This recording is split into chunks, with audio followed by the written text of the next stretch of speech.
Welcome to the second video in this 3-video series. I am going to be offering a short exposition on the rhetorical tool of logos, also known as logic or analytics, as I will use it in the future.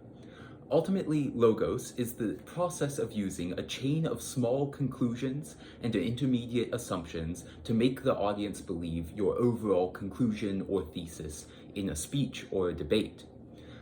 The process of logos often comprises 3 key parts of speech, the first one being a premise. This is a widely accepted fact that the judge is generally not going to contest, and nor will your opponent. Then you're going to have a link. This is the sentence or phrase that connects your premise to the conclusion that you're going to offer. And then finally, you have the conclusion. This is what you want the judge to buy, and it is going to be a series of conclusions that ultimately brings them to believe your thesis. So let's offer an example.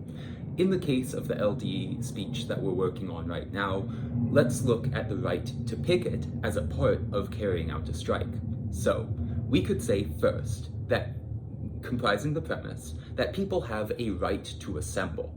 This is widely accepted. It's actually part of our First Amendment, and people generally are willing to support such a key element of American values. Then we have the link. This is what connects the premise to the conclusion that people have a right to picket.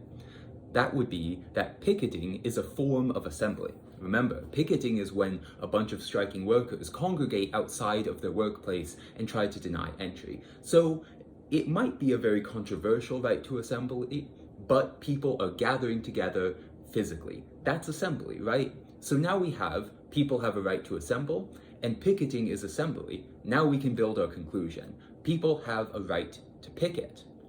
This is a very simple logical formula that basically inserts picketing for assembly by equating them to be the same thing. Now you can see how people can use a logical chain to connect a controversial conclusion to a widely accepted premise.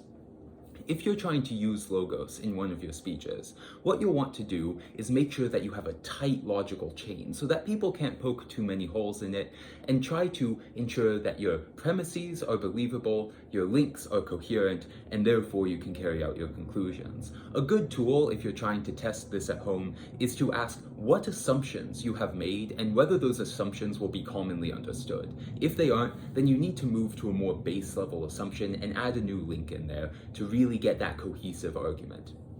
At the end of the day, a really good process can be to just keep asking why. Ask why assembly and picketing are the same thing. If you can't answer that, then you probably need to continue to develop that link work so that you're really believable. I hope this is helpful, and I look forward to seeing you in the next video.